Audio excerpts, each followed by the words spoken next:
Jesse, Yeah. got this camera and I need help setting it up.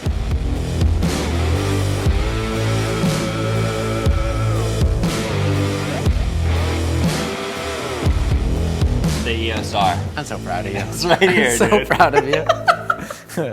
How many years have you been like, hey, do you know what's cool? Autofocus. Yeah, quite a many. Since I've known you, since day one. Literally day one, you're like, is that a manual focus lens? Nope. So this is the EOS R with the RF 15 to 35. Mm-hmm. I just got it out of the box, literally have not touched a setting on it. I want to set it up from scratch. I want you to teach us how to use it. Cool. Filmmaking priority, but also photos. Okay. Freelance, commercial sort Cool. of stuff. I'm gonna walk you through like the good things about it. Okay. The like kind of annoying things about it. Yeah. The workarounds for those annoying things. Okay. Some of the new features that are like not on other cameras. I'm gonna walk you through how to take that touch bar everyone hates and make it functional. Okay. I'm gonna teach you to use the control ring, which is actually rather nice. Cool. Because I know a lot of people, they get this and they're like, this is different, Let's just disable them and not use them. And I think that's a shame. I think you should use them. Do you have this camera? You should use them. So the first thing we gotta do is update your firmware. All right. Since this camera's come out, there have been multiple firmware updates that have significantly improved the performance of the camera, especially with the autofocus. So, Oh, really? yeah, we've got card reader, laptop. I just honestly searched EOS R firmware, brought me to a Canon page. Drivers and downloads? Yes. Firmware. Firmware. Firmware. All right, version 1.6.0. That's 6 versions in for Mac OS X. I have read that. You read that, right? Yeah, you read we the terms read of that. agreement. We actually read that already. Yeah, it was good. It was good. No, it was like a slow read at first. Yeah, it was no Harry Potter. No, it was more like a series of unfortunate events. Still good, but less memorable. Ooh, you got the beep. This is straight out of the box. Literally took it out of the box, took a thumbnail for my last video. Listen to this. For those people who have no feeling in their fingers, like, did I touch it? Did I touch it? How to update EOS R. Download the firmware. Format an SD card. All right, let me format this real quick. All right, fine, we'll do it again. So the first step is gonna be you format the SD card, all right? Once it's formatted, you take it out. You put it in. Take this, toss it onto here. Switch on and tap menu. Page 6 of the setup section. So it's supposed to be in here, which makes me wonder, this might be a dumb thing where I might have to go to photo mode. Let's try that. If it's in here. Huh. How weird is that? Why'd you have to go to photo mode? I have no idea. Go to photo mode. Go to page 6 of the setup of the wrench thing, yeah. And you're there. All right, updating firmware. Great. It's still loading. So I guess this is when we... Okay, here we are. Made it. Please select version 160. Update firmware? Okay. Warning, do not turn off the power switch or touch any buttons. So it's 1% done. Why don't we come back when this is ready? Okay.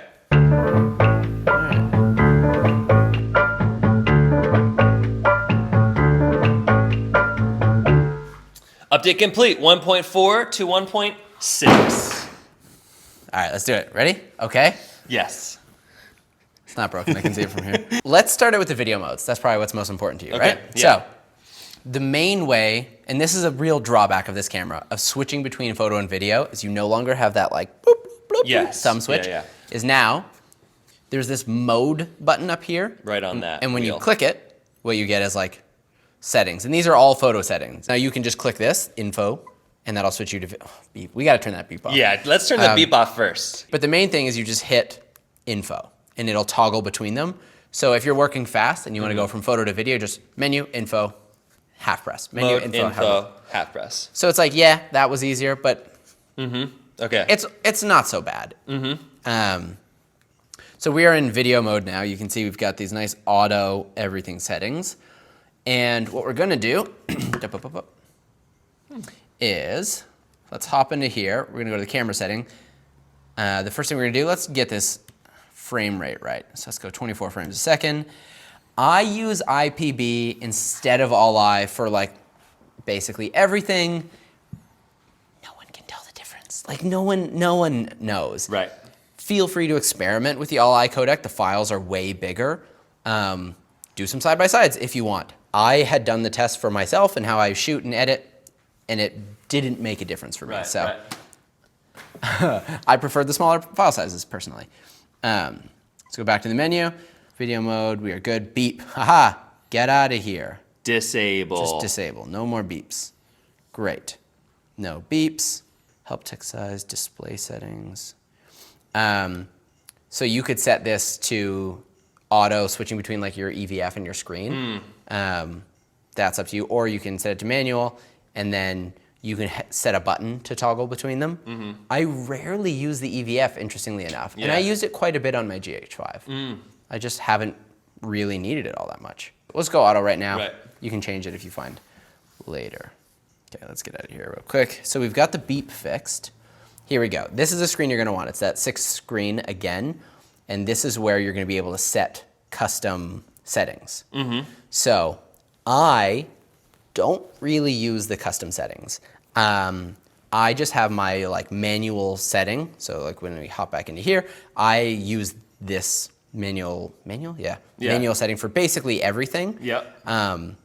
I know a lot of people like Maddie will set up like this one's for 4K, this one's for 120 frames, this one's maybe for 60 frames. Yeah, sure. I can show you how to do that because you might want it that way. I've just never found it all that helpful. We can get into the whys after. But essentially, if you had set up a bunch of custom buttons, all you would need to do is go into those custom shooting modes, register settings, and then click which one you want to register it for. Not so hard. Now let's get into the buttons. Buttons. Where do you want to start? You want to start with this touch bar, this kind of controversial touch bar? Yes. Okay, cool. So let's go to the buttons. Customizable buttons. Customizable multi-function bar is what they call it. Okay. There are a few different modes for this. You can have it set so it can swipe and do things. You can have it set so tapping on either side can do things. And you can also set it so like a press and a hold locks it or unlocks it to disable. So you could say like left tap is 200 ISO, right tap is 4000 ISO, and swiping slides between wherever you want it. Yeah. Right? Or you could set this is left tap is 3200 Kelvin, right tap is 5600 Kelvin, and you could make sliding between them. What most people found though is that you got your thumb here, you're accidentally tapping it, and now all of a sudden you're, ah shoot, I just switched it to 4000 ISO, I just switched it to daylight Kelvin, I didn't want that. So they're like, oh, I'll use that lock setting. But the lock setting, you have to like touch and hold for like a second. For too long. Too long. It's no longer fast, and it gets rid of the purpose of it. So what I have it set for, let's go to camera mode. I just, what do you mean not assigned? User customization. There we go. I only have it set for ISO speed, what? There we go. I have it set for white balance and then for Kelvin temperature. So what that does is now when we're shooting, if you just, we gotta make sure we're in a Kelvin white balance, right? Yeah. Now, if you touch it, it doesn't do anything, but if you... Slide it. Oh, I didn't disable the lock. Hold on. There we go, disable. Menu. Always available. Yeah, so now when you slide, let's zoom this out, you're just like, you can quickly Get your white balance. Right. And the thing is, even if maybe you accidentally moved it, you're only, hello? Hey, how's it going? Touch bar is now set for this handy dandy little Kelvin slider. Right. That's the fastest I've ever been able to change white balance on any camera, which is great. Normally it's like boom, you're scrolling a wheel. Yeah. It's like, often it's like button, Kelvin, touch wheel, touch screen. The slider thing. Right. And I change my white balance constantly. Like even in this building, if I'm near these windows, we're at like 5600, I step into here and it's bouncing around on all this orange floor and stuff. Over here, we're at like 4800. You get into the hallway with these big fluorescent lights and stuff, and we're at like 3600. The like main hall is like 3200. Right. And so like shooting around the building, I have to change constantly. And I don't like auto white balance because once you're grading, it's like... It's changing on you? Yeah. I remember the first time I shot a wedding speech with auto white balance. Yeah. and you're just watching the wall shift between green and magenta. Yeah. Based on like how much of the bridesmaid dress was in it, which was like a green dress. They hide it with some skin and it's like, oh, balance. Anyways. Yeah. So switching it super fast. The next thing is they have this dial on the front. It's called the multifunction dial. It's not set to do anything right now. Okay. I have that set as my ISO. So I have like rotate this way makes it darker, and I kind of imagine it like a that makes sense to me too. Yep. What would you call that? I don't know. A dial. Yeah, I would imagine it sort of like a dial. See this dial? It's like a dial. Pretend it's a dial. Control ring rotation, normal. That's a funny thing. I'll tell you about later. You can switch the dial rotation. Doesn't switch anything. I don't understand why. Oh, okay. It's like a glitch or something? Yeah, focus ring rotation is good. Okay. Let's go back to here. So there's every new lens made by every manufacturer is like focused by wire. Yeah. Some of them are bad, some of them are pretty good. These are fine, but you have to switch this setting. So the RF lens manual focus ring sensitivity varies with rotation speed, and you want it to go link to rotation degree so that it's consistent no matter across what. Everything. Versus the other way, it's like you go like fast. That, it's like, woo! It racks. It's very annoying because then you go slow to try and get it like, and just you can't, tweak it in focus, and then it's like going insanely slow, and you're like, what? Then you go faster, it's like, woo! It's very annoying. Let's go to customize buttons here. Okay. So what's cool is you can customize them separately for photo and video. So there's that like record button on the top, right? In photo mode, you might be like, oh, I want that to trigger a quick video recording. Just if you're like, and you could set that to full auto, for example. So that way, if you need to, you're like, I'm taking pictures. Oh, this would be a great shot. Just like hit record. May not be perfect settings, but like at least it's a video. Yeah. At least it's a video, exactly. And that'll default to whatever your C3 video settings are. Okay. So I would suggest making that C3 video setting like auto. Yeah. I don't know if this is going too far off track right now, but unfortunately with auto, you can't shoot log. So you can't have log and auto exposure. So that's a sacrifice you have to make. Now there's this MFN, this multifunction button. I have that set in photo and video. I have it set as ISO. I don't know really why. It's just like kind of like on a GH5, right? You just click it and use the dial. Spot. Yep. So if you want to just make that your ISO, you can. But I would experiment seeing what other things you like that for. Okay. So like LCD panel illumination is an option, right? So let's do that on both of these. Actually, I think there's another button that might be that. It's this, maximize screen brightness. Okay. So you press it and it just goes right to the brightest. So then you could just quickly. It's just helpful for like most of the time, you don't need all that crazy exposure, but you just want to check things. Yeah. Cool. So we'll have that there. And then you can toggle quickly between bright and 4. Yeah. Bright and 4. Let's go back to customize buttons. There's a little light button. That's just for light. Did you set it to that the ISO is on the dial now? No, we're going to get to that. Right. Mode is mode, AF on. So in video, I have AF on set to toggle the AF to off.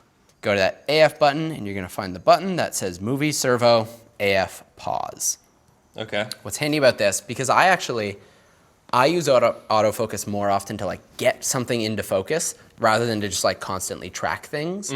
Because who knows, in this video there might be times where it's gone to the background. We lose our faces or something like that. No autofocus is perfect. So what I do is regardless of the setting, whether I'm in this like 1 point setting here, you can just hit autofocus on and it's not gonna go anywhere. Got it. Right? It's just a quick way to be like, oh, stop focusing. So exactly like this. So I'll half press the shutter, get that in focus, turn it off. And you're good. And then you're good. And then if you want, you can quickly turn it on and have it focus. And then even if you get it there, like to where you want it, you can just quickly turn it off just to make sure while you're doing your move or anything like that, there's not that chance it's gonna pulse or anything. We didn't get to like what type of autofocus it should be using, right? So I switch between my autofocus settings. So if you hit this Q button on the back, it's your quick menu. There's all sorts of autofocus, frame rates, headphone volume, digital IS, white balance, picture profile, all sorts of stuff.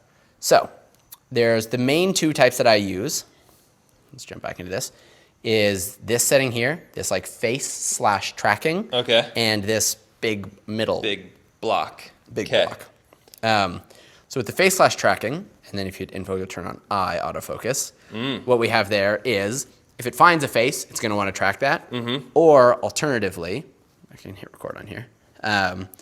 Anything that you touch, it's going to like just want to hold on to that. And this is the tracking face thing. Yeah, this is the tracking face mode. So I could just say like, hey, that camera. Track this, even if I move, and it'll try to keep it. Yeah, we're on like a weird auto exposure right now. Like this image quality is not going to look great, but it's a handy mode. But even with this, I'll often just say like, toaster oven in focus, turn off autofocus, right? And it's still going to be following that. Like you can see the box follows it. Yeah. So at any point, if it does lose it, you can just like, you can either half press to acquire it again, or just turn it back on.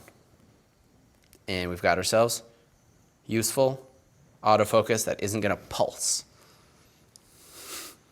Are you excited? I don't know, man. I'm scared a little bit, actually. So I mostly use that face tracking mode. You know, you spin this around.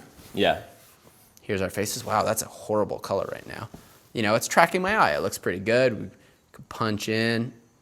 And then from here, if I am recording, even if I was like hand-hold vlogging, what I would do, right there on the screen, right? It says movie Servo AF. Turn it off. I just turn it off. Now it's not pulsing, and you're definitely in focus, and And then I might turn it on, like, if I'm like, oh, I want to get something else, and just hit the thumb button on the back.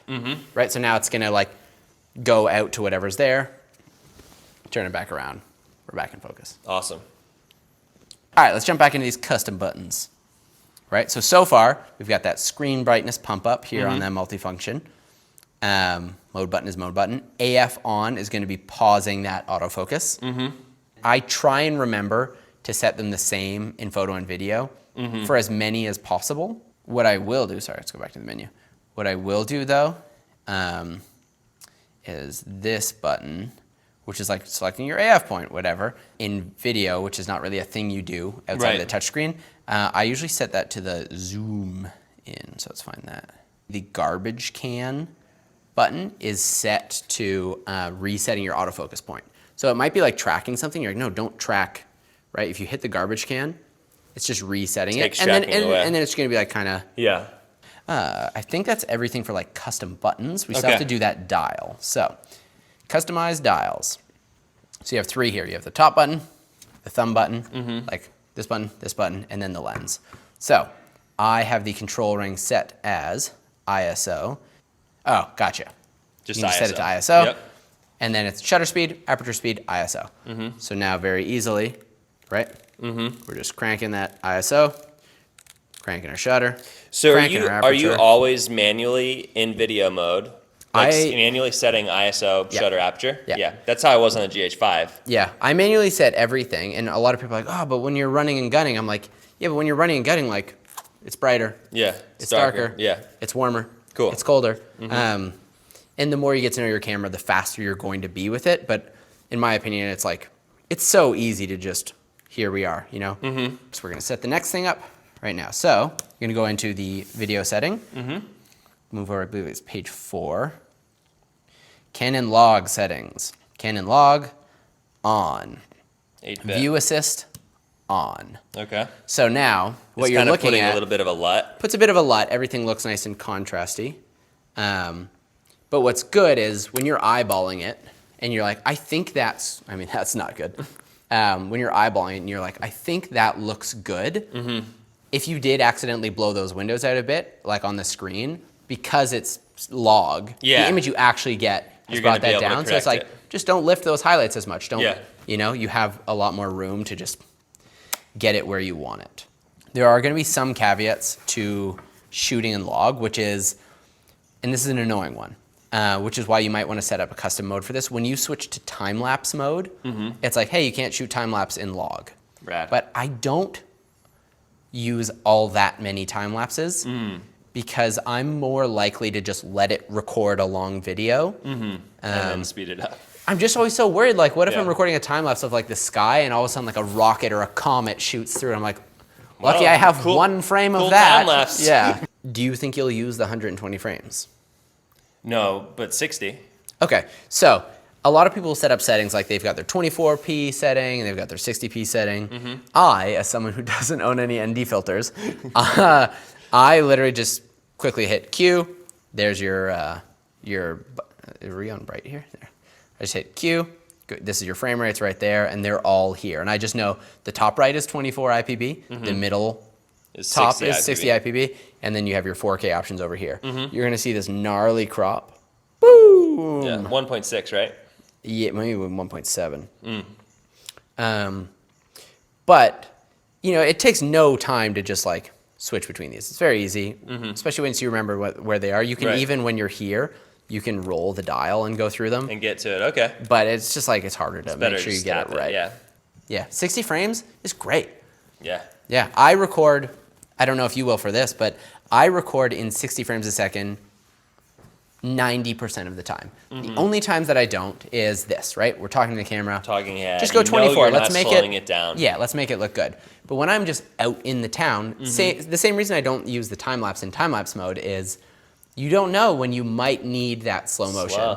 And it's not even about like, oh, that would have looked cool if it was slow motion. It's just like maybe you fall down or get hit by a car, and it's like, I like having the option in post to just be like 40%. So that's video, right? Photo, we toggle back over. And you'll notice you don't have a AF joystick. Right? We've got a couple options for that. So what they did is they included something called touch and drag AF. So let's hop into here. Initial. I actually, one shot, do you see touch and drag AF settings? So essentially, instead of having a joystick here, you use the screen with your thumb in order to get that point. What I set it to is top right. So you just only touch right there. Yeah, you're just moving around there. Yeah. And then you can set the position to either absolute or relative. So absolute would be like, let's say it was your full screen. If you touched on the left, oops, I should go back. If you touched on the left, then that's where your autofocus point would be. It would go to the left of the frame. But I like doing it. Where is top right? Am I blind? There it is, right there. I'm on it. You're on it. With relative, even if your point's at the left, you're just like sliding and you're like moving it from where it is. I don't have it turned on. Touch and drag. Touch and drag AF. Enable. So now, actually, regardless of what autofocus setting you are, so we have the same kind of settings as we did for video. Face and tracking, yada, yada, yada, single shot, point. I usually do two things. If I want single point, you know, like maybe you did on a 5D or something like that, you'll notice, like, if you just put up your eye and move it around, it's like, it's surprisingly intuitive. Some people have, if you're left eye dominant, it can be a bit annoying. Oh, yeah. Right? Like, I don't miss the joystick at all. Yeah, no, it feels actually better than a joystick almost. I think it does. I mean, some people who are left eye dominant, it can make, you know, jamming your thumb in your face, and so that's a bit annoying. However, with the newest autofocus updates, the firmware updates on this camera, I just use eye tracking. Eye tracking, and it works great. And it's so good. I like literally just never miss focus. And wow, what a shot. We were in weird auto settings again. We may have to go into the menu here and set up those custom dials and stuff again. Custom dials, let's see. Oh no, we're good. Good. Yep. So ISO is there, shutter is there, aperture is there. It's pretty easy to just... In the Q menu here, we're gonna have a bit different settings. So we have our drive modes. I usually keep it on low speed continuous. High speed, you can kind of clog things up a bit. You're gonna lose some of the like tracking functions and whatnot. It's not a great sports camera. It can hold its own. Yeah, I'm not planning on. Yeah. Flicker reduction, we're gonna set this to, oh, usually it's auto. That's fine. If you're under like weird fluorescent lights and stuff, you know, you get those images with like banding. Yeah. The flicker reduction works. Great. Image quality, let's obviously switch this into, we have RAW and C-RAW. C-RAW is a newer, like slightly compressed RAW. You can see right now your card's like, I can take 2200 RAW photos or 3000 C-RAW photos. Okay, but yeah, RAW is good. I use C-RAW. Really? Yeah. And Lightroom's fine and everything's fine? Fantastic. Okay, cool. Yeah. No issues. We're just gonna turn off Jpeg. You don't need Jpeg, right? Unless you're going to your phone or something. The only time, well, you can like, if you use the app, you can still send the RAWs over to your phone. It'll give you a Jpeg. Okay. Is that everything? Maybe. Other thing is, I shoot, you know, almost 100% with this microphone. Yep. Tell me about the the audio settings. Cool. I switch between auto and manual. So a scenario like this, if I wasn't laved up, if I just had an on-camera mic, or if I'm like out in the streets and I just want to talk to the camera for a little bit, most of the time I'm going to switch the audio settings. So here, we'll go back into we're in video mode. First off, on my Rode, should I just leave it at nothing? Yeah, I would leave it at nothing. Go into the menu here, page 1, and we've got sound recording. It's already set to auto. That's what I do use most of the time because, again, like the time lapse, like the 60 frames, you never know what's going to happen. The other day I totally wrecked a video because I smashed something and I yelled, but I was in manual audio. And the yell was like, like the absolute worst sound you've ever heard. And audio is borderline irreparable, you know, with these kind of preamps and stuff. So when I'm running and gunning, auto audio does a pretty good job. Then I'll just switch it to manual for talking stuff that I want to be consistent. And then you just got this record level. You just get it down to where you want, do a little test. Yeah, you can put headphones in if you want. I'll usually just like have it facing me and then test. You know, I'm not clipping. Bring it up to like, you know, -6 dB-ish. Cool. Thank you. EOS R. Only. Hello? Hey, how's it going? Not bad. Yeah, we're just recording some video right now. No, it's all right, yeah. I have a question for you. Yeah, that's It just is. sweet. Yeah, hope that works for you. If not, I mean, shoot me an email or whatever, and I can send you a better link if it doesn't work. Thank you. Have a good one. So he owns the building.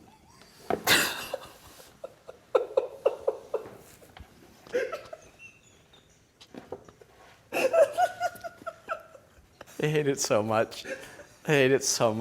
Did you see him do this with his eyes going, and he had a bit of a smirk. We should have just pretended we weren't here. I can't even, dude. I know, it's really bad. It's the highest up person in the building. Yeah, just like, this is what he got the like, end Crocs. We're getting kicked out. He's gonna think we shoot like adult films here or something. Whatever, at least you can change our white balance quickly.